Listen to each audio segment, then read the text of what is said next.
In June 2018, piles of orange water tanks began appearing on satellite imagery of the Palestinian refugee camp of El Yarmouk in southern Damascus.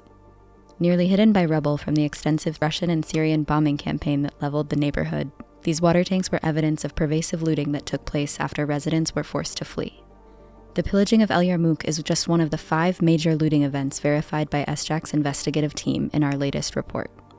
Videos on the ground in El Yarmouk show heaps of water heaters, washing machines, gas canisters, air conditioners, and other valuable household items stacked along the road where they can later be collected. An insider witness from the 34th Brigade, which was assigned to a town in Daraa Governorate, detailed to SJAC how officials in his unit developed a sophisticated system for looting, transporting, and profiting from goods stolen from Syrian homes. The witness identified Brigadier General Hafiz Jabbour and Colonel Jaber Assad Duba, also known as the King of Pillaging, as key officials leading looting operations in the 34th Brigade. Their unit established a system that encouraged soldiers to loot household goods, keep smaller items for themselves, and pass larger items such as household appliances, electronics, and vehicles to designated higher-level officers according to a prearranged system. Although this is just one example, similar systems likely developed among government military units operating across Syria.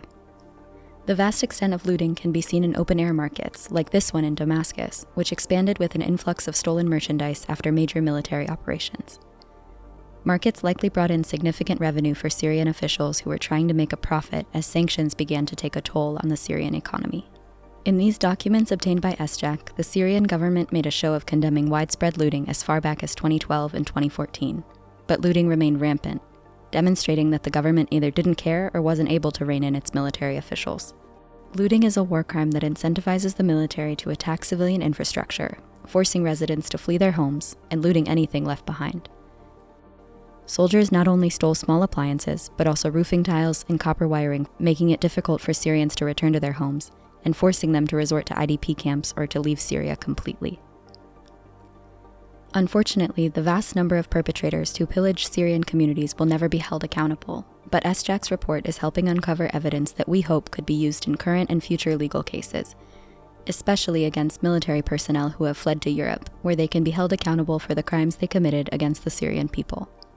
Many Syrian perpetrators currently being tried in Europe were identified by the help of Syrian witnesses and survivors who came forward with crucial evidence. If you have information regarding suspected perpetrators living in Europe, contact SJAC through the details below.